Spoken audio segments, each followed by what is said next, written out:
We begin with the United States airstrikes against militants linked to the Islamic State group in northwestern Nigeria, where militants have sought to establish a foothold. On Thursday, camps run by a group in Sokoto State were hit near border with Niger Republic.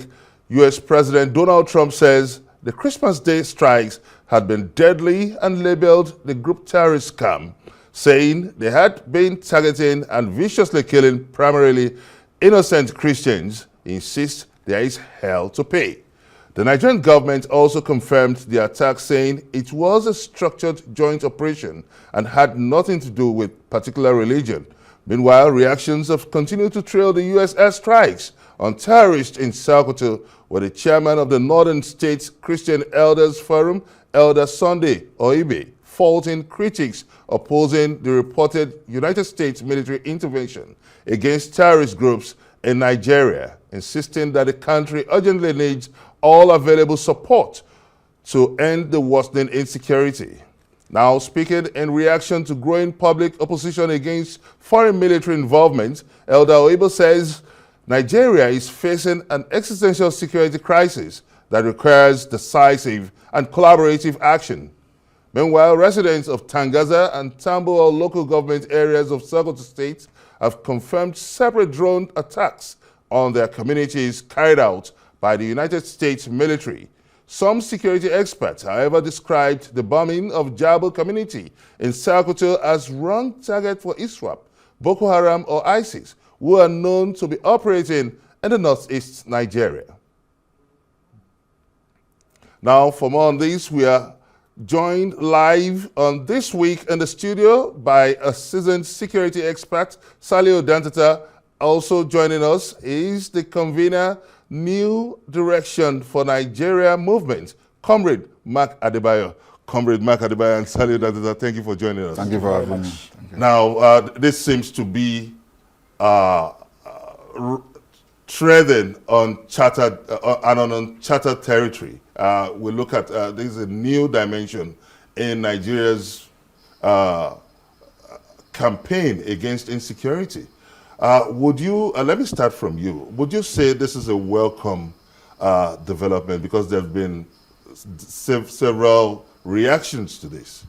Well, you see, Nigeria possesses complex ethno-religious profiles that make it very, it's almost a difficult terrain to, to navigate.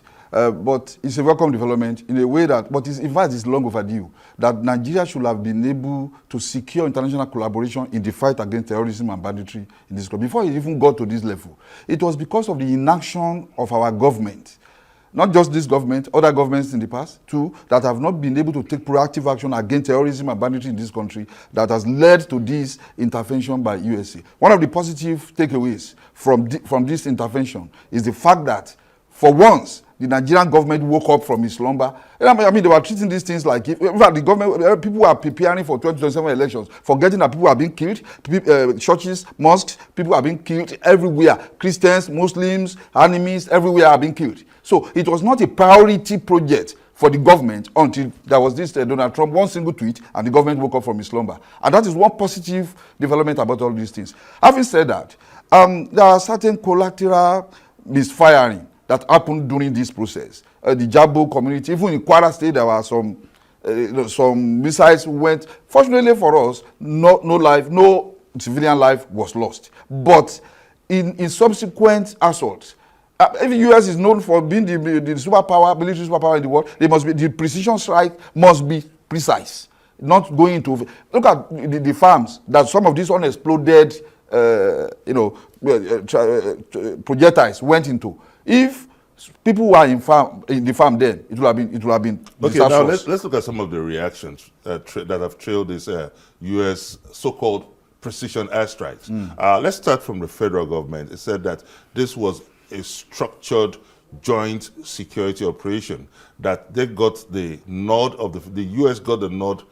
That is, the U.S. military command in Africa got the nod of the federal government before embarking on this deadly strike. Are you satisfied with that coming under the concerns of national sovereignty, international law, the primacy of the civilian population. Are you satisfied with this reaction?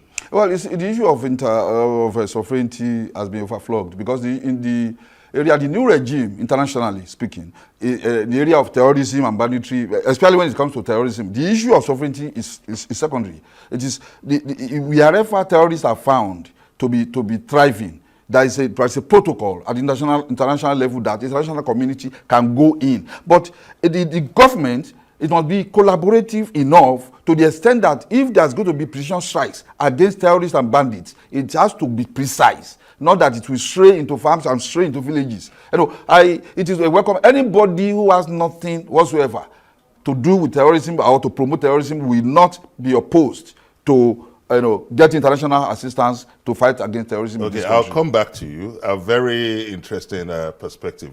Mr. Salihu Dantata, you've seen the unfolding events now. You've seen some of the reactions, especially PDP. The African Democratic Congress have been most vehement in their criticism of this airstrike, saying that the federal government is outsourcing the most important aspect of governance to foreign powers. When you look at the section 14B of the Nigerian Constitution, it says that the security and welfare of the Nigerian citizens shall be the primary responsibility of the government. So, how would you describe this airstrike coming at this time? You see, it is a step in the right direction, but the initial lamentations by the U.S. President Donald Trump made a lot of people, particularly in the North, to perceive it in a negative way. Don't forget, Donald Trump initially said there was a genocide against Christians in Nigeria, which was far from it, because even in Plateau, Benue, Zamfara, Katsina, Niger, and others, same way Muslims are being killed, same way Christians are being killed.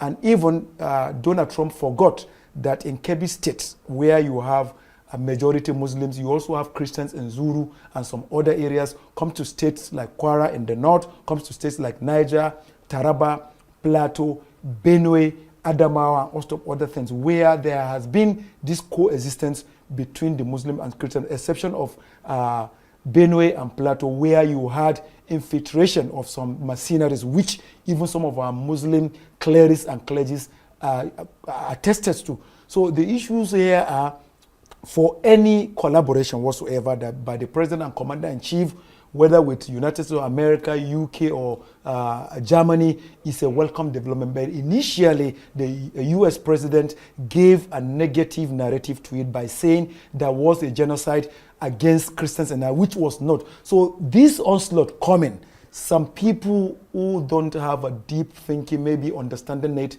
perceive it to be that way. And at the end of the day, even the chairman of Tangaza local government and some stakeholders there came to even support it. In my own opinion, terrorism is not to be welcomed by anybody. And even severally, I affirmed in my studio appearances that I detest negotiation with non-state actors, because even in states like Kwara, Niger, Plateau, Benue, Kebbi, Katsina, a lot of people have been made orphans. So at this point in time, it is no issue of politics. It is no issue of ethnic group. It is no issue of religion. It is issue of patriotism and national security. And if any step will be taken, let us all come together. The North has been a very lively geopolitical zone where you see people from Oshu, Oyo, Lagos, Ondo, Ogun, going to Kano, Kantinkwari market to buy textiles, going to sell. Today, these things are not happening. Why? Because of insecurity.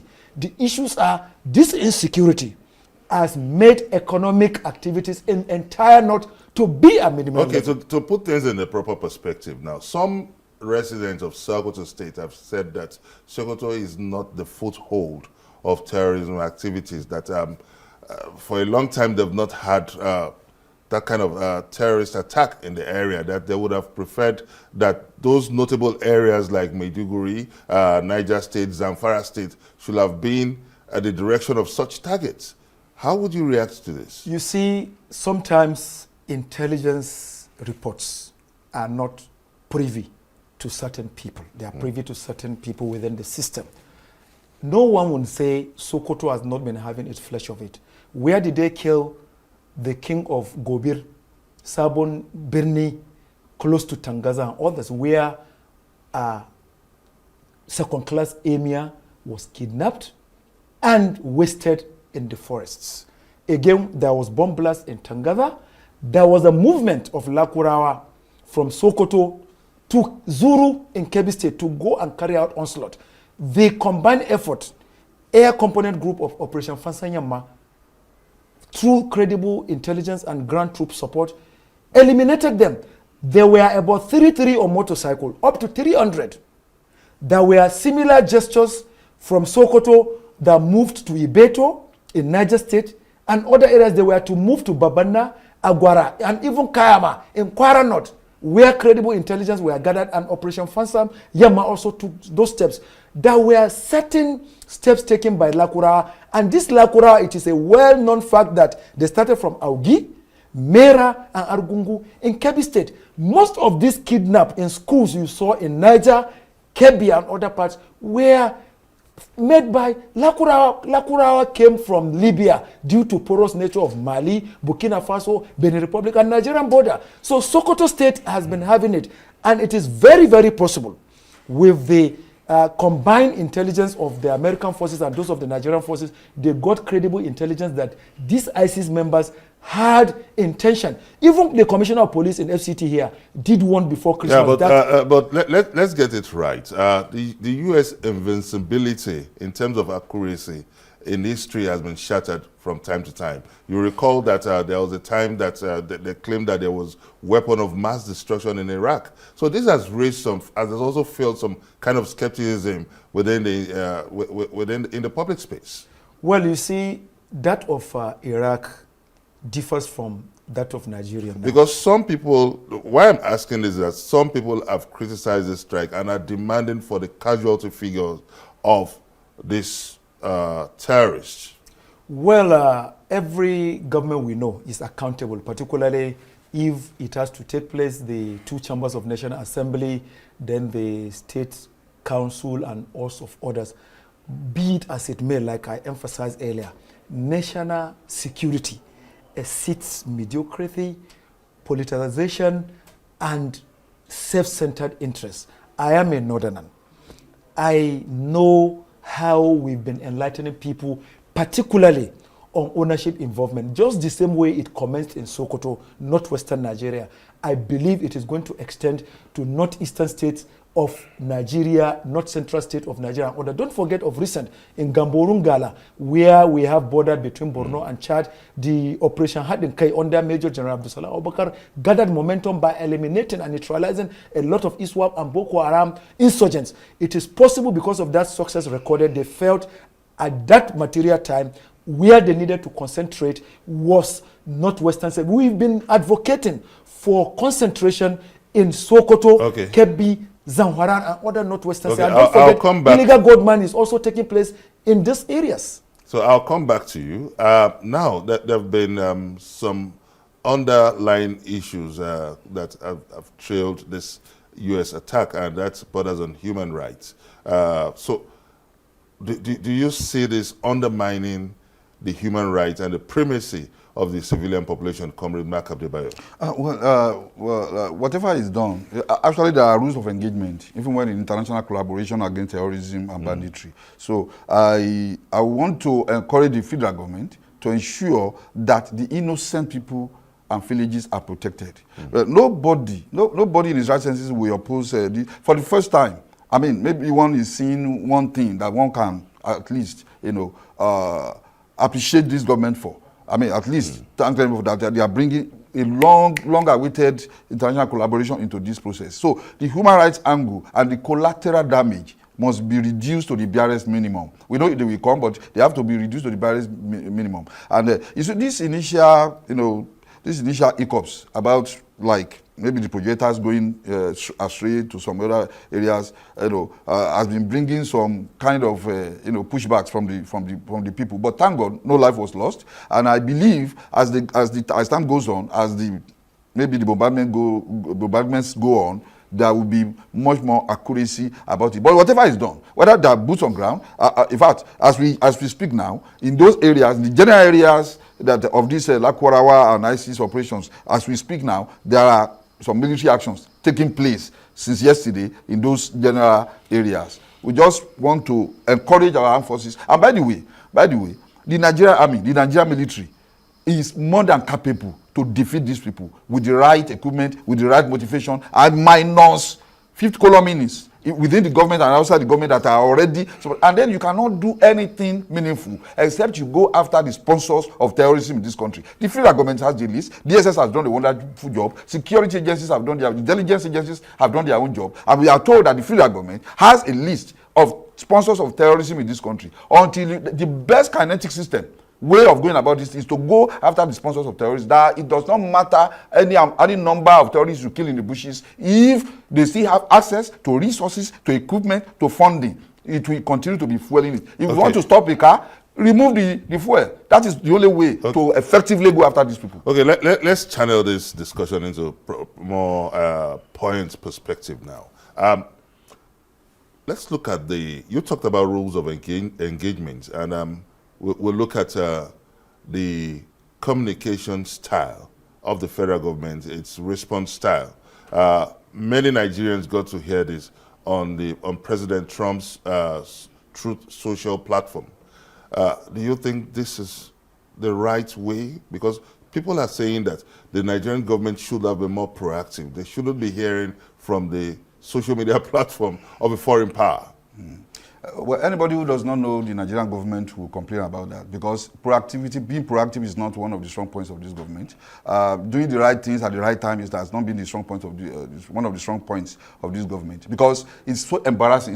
Actually, it's an international embarrassment that a local event was announced outside the country on quote unquote Twitter. That is where Nigerians and the news agencies began to sort that from. What are the people in our foreign affairs doing? What are the people in the Ministry of Information doing that we had to hear, even from the presidency? What are they doing that we had to hear that? And then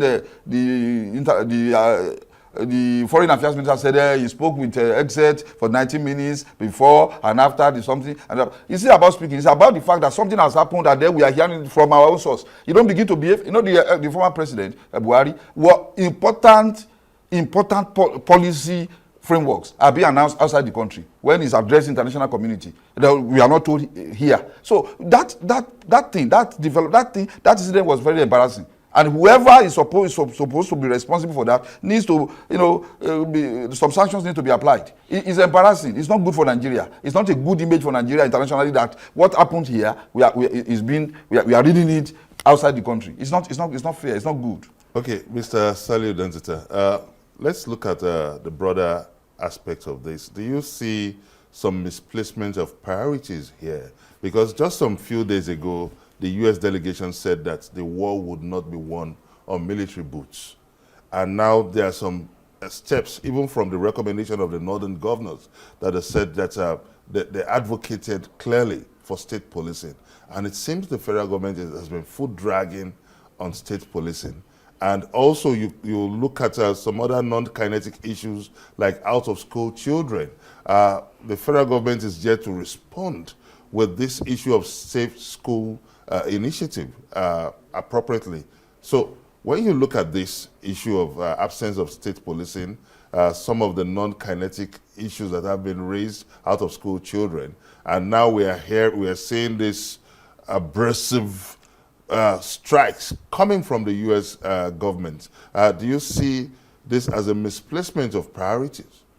Yes, you see, when I take it from the angle I want to take it, there is that possibility that President Trump just took our country by surprise. And in order to save themselves from shame, they just had to key in by making the spokesperson of Ministry of Foreign Affairs to say, yes, we are aware. Like my very good brother said here, any experienced administrator will know the channels of communication. In the first place, it was supposed to be either Nigeria's Ministry of Defense or National Security Advisor's office spokesperson that brings out any issue related to that, because we are talking about security. We are not talking about bilateral relations. We are not talking about diplomatic relations. And like he emphasized, in our high commissions and embassies abroad, we have military attaches. It is either Air Force officer of the rank of Air Commodore, or Naval officer of the rank of Rear Admiral, or even Navy Commodore, or Army officer of Brigadier General.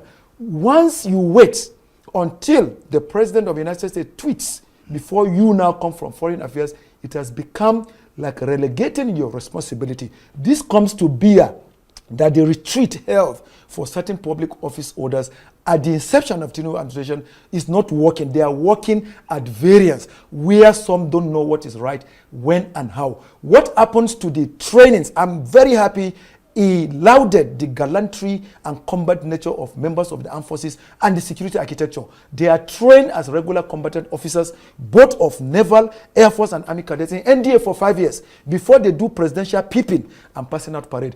You cannot take away that skill of combat operation, intelligence operation from them, but is the enabling environment given to them? No. Certain commands, don't forget, when General C.G. Musa was Chief of Defense Staff, he was advocating that you don't need to wait until you get command before you waste the non-state actors, which is to say, even in chain of command, they wait too long where bureaucracies take place. So our troops of the armed forces, police, DSS, and others presently carrying out onslaught, a lot of them have, don't forget General Uba, where we are the covers for General Uba. That's what this elder statement is saying. So the issues are, there is misplaced priority, they are working at variance, and that is why severally we have called for restructuring of security architecture. Coming to state police, you see, where our governors to be the governors that know what is right, when and how, will have said yes. Even residual creations like VIO and State Fire Service, have they been able to adequately fund them? Talk more of state police. Where will they get the funding for their barracks, uniforms, weapons, logistics, building of offices, and host of other things? Then again, some of them will also use them for their selfish interests. The way it stands now, they just recently appointed General C.J. Musa as Minister of Defense. Somebody that was relieved of his appointment as CDS, a uniform officer, retiring not quite some months, he was given Minister of Defense. It means he has wherewithal. Both Muslims and Christians are in supportive of that. I believe this government should make General Musa work independently, even though as a member of Federal Executive Council, because there are already insinuations that the Office of National Security Advisors might not allow him to strive. So Mr. President must carve out the niche. NSA office should know where their purview is. Ministry of Defense should know. The Defense Headquarters should know. The various service agencies like Army Headquarters, Naval, Air Force should know. Inspector General's office should know. And also okay. Let me come in quickly. Let's take the views of prominent Nigerians. Someone like Sheikh Gumi has condemned this U.S. strike, saying that it would only attract U.S. forces to Nigeria and make the country a theater of war, that rather Nigeria should have solicited the intervention of China, Turkey, and Pakistan. What do you make of this statement? You see, Sheikh Gumi was a retired captain in the military. He's entitled to his view. Don't forget, after the Abdurrahman Chinese government in Niger sent the African Command of Niger of U.S. Army packing from Niamey, there were certain insinuations that Nigeria might be a place for them to set up the African Command. So at this time that this onslaught went on, Sheikh Gumi might perceive it that way. But the issues are, even though we know we are open to non-kinetic approach, no one in his right senses right senses should negotiate with a terrorist like me. No, we are not talking about negotiating with terrorists. No, he is saying that trying to unleash strikes that would protect the Christians would only polarize the country. Do you go by his submission? We have not gotten a document showing that the strike was to protect Christians. Like I told you, during Sir Ahmadu Bello as premier, we had strong northern Christians like Awoni of blessed memory, Michael Auduboba from Plateau, and host of others. But do you think alliance with China, Turkey, or Pakistan would have been a better alternative? Now that China is tapping some of our resources, we are hearing some allegations that some of these people that are into mining, with, even though it remains allegation, that sometimes for them to have access to their sites does some negative things, which I don't want to say here in your studio because of NBC law. You see, issues of saying China or Russia is matter of interest. Don't forget, Tinubu as president did not initiate this international collaboration alone. Former President Olusegun Obasanjo, in one of his statements, said, if Nigerian government fails otherwise, we can look for collaboration and support of international communities, like United States of America. Former President Olusegun Obasanjo was head of state under military, later democratically elected. And don't forget, people like former Chief of Army Staff, late Lieutenant General Victor Malu, resigned his position as Chief of Army Staff because Obasanjo then, as president, wanted to bring in African command of the U.S. Marine into Nigeria to have their command here. So the issues are former President Olusegun Obasanjo, who you know also throw banters at President Bola Ahmed Tinubu at every interval, made this suggestion not even up to some months. So like I'm saying, let us try anything we can do to curb insecurity. It is affecting farmers in the north. It is affecting everybody. So it is not, where is the diocese of Reverend Father Matthew Kuka? It's in Sokoto. That is to tell you, Christians in Sokoto are not being tormented. They are living peacefully. Christians in Kebbi, living peacefully. People like a former Chief of Army Staff, former Chairman of NDLA, late Major General Musa Bamei, a Muslim from Kebbi State, his brother, same mother, so same father, before Christian I come from to Kebbi Comrade State. Mark Adebayo, but do you think alliance with China, Turkey, or Pakistan would have been a better option for Nigeria? We have been open to corporations, military cooperation with U.S. than these countries. The Tucano that Buhari procured in 2020 was from U.S. government to government. There are a lot of military deals we've been having with America. China, we commenced not as long as we've been having with America. And don't forget, after Britain that colonized us, Nigerians' second home is United States of America. And sometimes you do things to protect your people in diaspora. Today, our people in Texas, Arkansas, Chicago, Illinois, Washington, D.C., Maryland cannot be compared to our people in Guangzhou, Beijing, and others. So you also consider your people there. So if we are to make consideration, we should consider where Nigerians okay, let me bring in Comrade Mark Adebayo. Now, we look at, there have been an underground swirling skepticism that the U.S. energy demand across the Gulf of Guinea and the search for markets for their economy has driven a kind of swollen interest, more than a kind of inordinate interest in this region. Are you worried that that interest would undermine the primary interest of addressing insecurity threats in the country? Well, thank you so much. Everybody knows that America does not give anything for free.